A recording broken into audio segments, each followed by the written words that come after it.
Halo semua, kembali lagi di channel ini dan kali ini gue bakal membawakan cerita seorang serial killer yaitu Edward Kane atau Ed Kane ya kan. Dan akhirnya gue bikin yang namanya konten storytelling karena seperti kalian lihat di channel art gue itu menuliskan channel gue ini ada gaming, reaction, vlog kalau nggak ada deh kalau nggak salah ya, vlog kayaknya nggak ada deh. Habis itu ada storytelling dan random. Jadi ya sisanya terserah gua ya kan. Makanya konten di channel ini tuh rada ngacak-ngacak gitu loh. Jadi gua akan membacakan cerita dari serial killer bernama Edward Theodore Kane atau kerap disapa Ed Kane.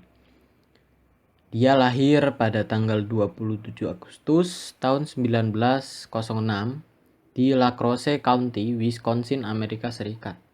Dia dikenal juga sebagai penjagal dari Plainfield atau perampok makam Plainfield gitu kan. Aitken adalah seorang pembunuh asal Amerika Serikat. Kejahatannya dilakukan di sekitar tempat di mana ia tinggal, yaitu daerah Plainfield, Wisconsin.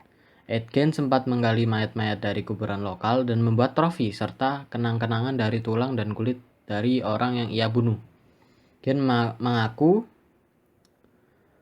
membunuh wanita pemilik kedai bernama Mary Hogan di tahun 1954 dan wanita pemilik toko perkakas Plainfield bernama Bernice Warden di tahun 1957.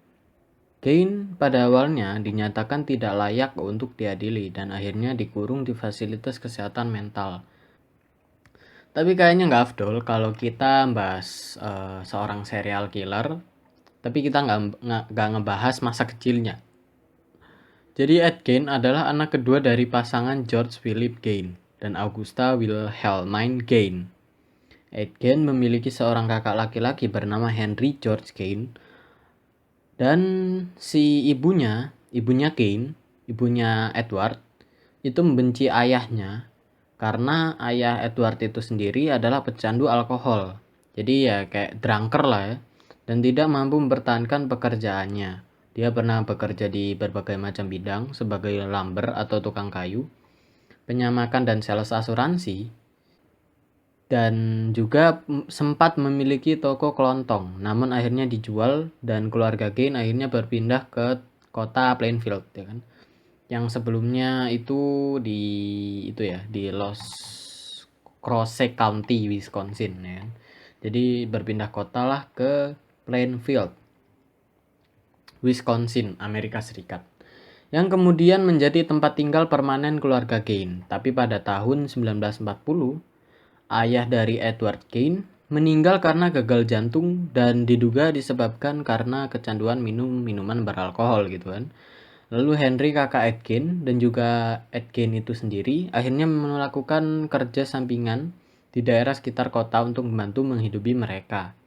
Tapi pada 16 Mei tahun 1944, Henry dan Ed Gein membakar habis rawa-rawa yang ada di lahan pertanian mereka. Api berkobar di luar kendali, sempat menarik perhatian petugas pemadam, tapi akhirnya ketika menjelang malam, api berhasil padam. Tapi tiba-tiba Henry, kakak dari Ed Gein, hilang. Lalu akhirnya petugas pemadam dan Ed Gein mencari dengan berbekal lentera dan lampu senter karena ini masih zaman masih kuno ya. Masih tahun 1944 cuy. Lalu akhirnya mayat si Henry, kakak Ed Gein, temukan dalam keadaan telungkup. Setelah diinvestigasi, rupanya Henry baru saja meninggal beberapa saat lalu dan ibunya pun akhirnya meninggal pada 29 Desember 1945. Dan ketika itulah Edward merasa hancur. Ya mungkin segini aja ya intermezzonya, tapi kita langsung aja ke karir kejahatan dari si Edward Kane. Jadi pada tanggal 16 November tahun 1957, pemilik toko perkakas Plainfield bernama Bernice Warden menghilang. Seorang warga sekitar melaporkan bahwa truk toko perkakas tersebut telah diusir dari belakang gedung sekitar pukul 9.30 pagi atau setengah 10. Toko perkakas itu tutup sepanjang hari, namun warga sekitar merasa itu lumrah karena bertepatan pada musim berburu rusa. Gue nggak tahu ini musim apa, cuman kayaknya gue kasih klipnya lagi ya kan.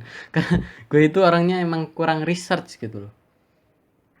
Putra Bernice Warden bernama Deputi Sheriff Frank Warden akhirnya masuk ke toko perkakas pada pukul 5 sore dan dia menemukan mesin kasir toko yang dalam keadaan terbuka. Jadi udah kosong gitu kan. Lalu ada noda darah di lantai toko tersebut. Frank mengatakan kepada tim penyelidik bahwa Edward Kane telah berada di toko dari malam sebelum ibu dari Frank Warden yaitu Bernice Warden menghilang. Tapi sayangnya Ed Kane berhasil tangkap di sebuah toko kelontong West Plainfield dan Sheriff Wasara County menggeledah pertanian Ed Kane lalu berhasil ditemukan potongan tubuh yang diduga adalah mayat dari Bernice Warden dan telah dipenggal di sebuah gudang di lahan tersebut, lahannya si Kane ya kan, dan digantung pada posisi terbalik, kakinya di atas palang dan pergelangan tangannya diikat di tali. Batang tubuhnya berpakaian seperti rusa. Jadi kayak dia ingin si Edward ini pengen ngelabuin gitu kan. Jadi ini tuh rusa loh, baru gua tembak tadi pagi atau tadi malam gitu kan. Gitu. Dan diduga telah tertembak oleh senapan kaliber 22 dan dimutilasi setelah meninggal. Aduh gila juga. Lalu tim penyelidik itu menyelidiki rumahnya si Edward dan ditemukan, lebih tepatnya sih menggeledah ya, bukan menyelidiki. Jadi si tim penyelidik ini menggeledah rumah Edward. Terus ditemukan adanya potongan tulang manusia yang masih utuh. Jadi dari atas sampai bawah itu masih utuh gitu loh. Jadi kayak kalau kalian tahu skeleton ya kayak gitulah ya. Tapi cuman ini itu cuma pajangan gitu loh. Sumpah ini orang gila sih. Terus keranjang sampah yang terbuat dari kulit manusia, kursi yang dilapisi oleh kulit manusia, tengkorak manusia di tiang-tiang ranjang. Ya kayak kalau kalian tahu ranjang zaman dulu ya kayak gitu kan ranjangnya. Tapi itu di 4 sisinya ada tengkorak manusia gitu kan. Terus ada tengkorak perempuan, mangkuk dari tengkorak manusia, lalu korset dari batang tubuh wanita, dan masih banyak lagi yang lainnya. Kalian bisa cari di Wikipedia. Artefak-artefak ini difoto di dalam laboratorium kejahatan negara dan kemudian dihancurkan. Lalu akhirnya si Ed Kane diinterogasi dan mengatakan kepada penyelidik bahwa antara tahun 1947 sampai 1952 ia telah 40 kali mengunjungi 3 kuburan lokal untuk digali pada malam hari. Ed Kane merasa seperti orang linglung atau bingung. Sekitar 30 kali sudah mengunjungi kuburan-kuburan itu. Tapi setiap ia keluar dari kuburan itu, ia merasa baik-baik saja. Dan kembali ke rumah dengan tangan kosong. Namun di lain waktu, ia menggali kuburan wanita paruh baya yang baru saja dikubur. Dan ia berpikir wanita itu mirip dengan ibunya. Dan membawa pulang mayat tersebut di mana ia akan mengambil kulitnya untuk dibuat pernak-pernik. Lu bayangin kulit manusia buat pernak-pernik aja. Kayak wow. Gila juga. Lalu Ed Kane mengaku telah membongkar dan merampok 9 kuburan. Lu bayangin 9 kuburan di berbagai pemakaman lokal daerah Plainfield. Dan dia menunjukkan juga lokasi di mana dia mencuri mayat-mayat tersebut kepada penyelidik. Alan Wilimovsky dari Lab Kejahatan Negara ikut serta juga ketika membongkar 3 makam yang telah diidentifikasi sendiri oleh Edward Kane guna menguji kebenarannya. Selain itu, pengujian membongkar 3 makam ini dilakukan karena pihak berwajib meragukan Edward sanggup menggali makam seorang diri hanya dalam waktu semalaman. Di sana ternyata ditemukan sesuai seperti apa yang digambarkan Edward. 2 makam yang digali ditemukan dalam keadaan kosong. Dan salah satu dari 2 makam kosong tersebut ditemukan sebuah linggis yang diduga adalah barang bukti dari Ed Kane. Dan 1 makam lagi ditemukan mayat manusia yang hanya sebagian saja. Tetapi Ed Kane telah mengembalikan beberapa bagian tubuh mayat yang sudah hilang, termasuk cincinnya. Jadi kalau di Amerika itu emang kayak gitu ya, kalau Tapi bukan Amerika doang sih, kayaknya setiap orang Kristen kayak gitu lah kali. Gue juga nggak tahu. Setelah ibunya meninggal, ia membuat baju wanita sehingga dia seakan-akan menjadi ibunya. Dan hal itu dilakukan agar Aitken bisa merayap di mayat ibunya. Tetapi ia membantah karena dituduh berhubungan seks dengan mayat tersebut. Dia beralasan bahwa bau mereka itu terlalu busuk. Aitken juga mengakui telah menembak mati Mary Hogan, seorang pemilik kedai minuman pada tahun 1954, yang kepalanya ditemukan di rumah si Edward. Tapi Aitken kemudian menolak ketika diminta untuk mengingat kembali kematian dari Mary Hogan secara detail. Tapi, ada seorang pemuda berusia 16 tahun pada zaman itu yang orang tua dari pemuda ini itu adalah teman si Edward Kane. Dan dia mengaku pernah menonton pertandingan bola serta film bersama Ed Kane. Lalu dia melaporkan bahwa Kane menyimpan kepala Mary Hogan yang diciutkan di dalam rumah Edward.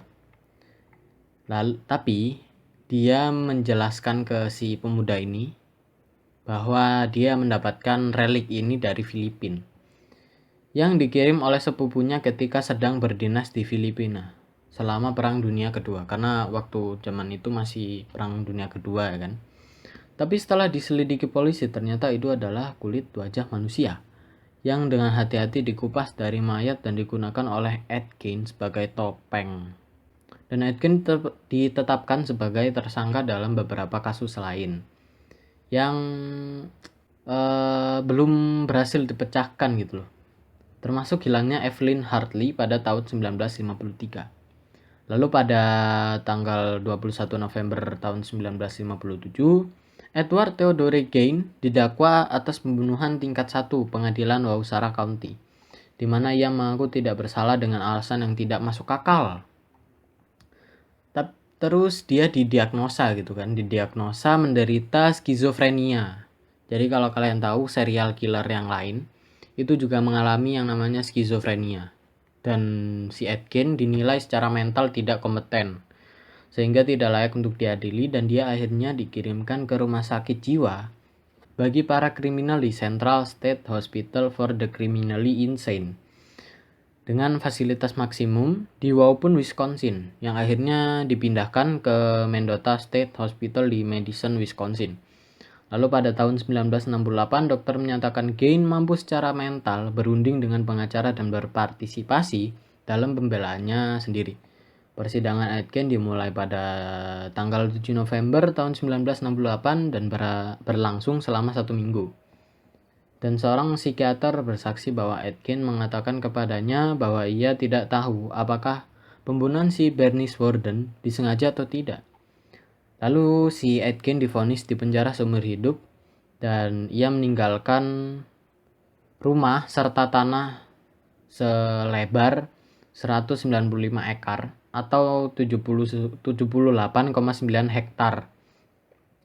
Dinilai appraisal seharga $4.700 atau setara dengan $41.000 pada tahun 2018. Lalu Edward Theodore Kane atau Ed Kane meninggal pada tanggal 26 Juli tahun 1984 pada usia ke-77 di dalam penjara gitu kan. Lalu pada tahun 1999 terdapat coretan vandalisme bertuliskan angka 666. Tapi akhirnya batu nisan dari Edward Theodore Kane atau Ed Kane berhasil dicuri oleh seseorang yang gue nggak tahu siapa gitu kan, dan gue nggak mau tahu juga sih. Jadi ya sudah, mungkin segini aja video kali ini. Gimana storytelling gue udah record sekali sebelumnya, tapi karena gue kurang puas dengan hasilnya, jadi gue record ulang. Dan gue ingin minta mohon maaf lahir dan batin karena hari ini hari raya. Gue syuting ini jam 5 pagi tanggal 25. Jadi udah hari raya kedua dan ntar bakal gue upload. Karena kemarin gue udah gak upload gitu kan, udah libur 1 hari. Ya mungkin sampai segini aja video kali ini, dan terima kasih buat kalian yang udah like, comment, subscribe dan juga di share. Tapi kalau belum ya kalian boleh like, comment, subscribe dan juga di share. Dan juga jangan lupa follow Instagram gue di sini and see you to next video.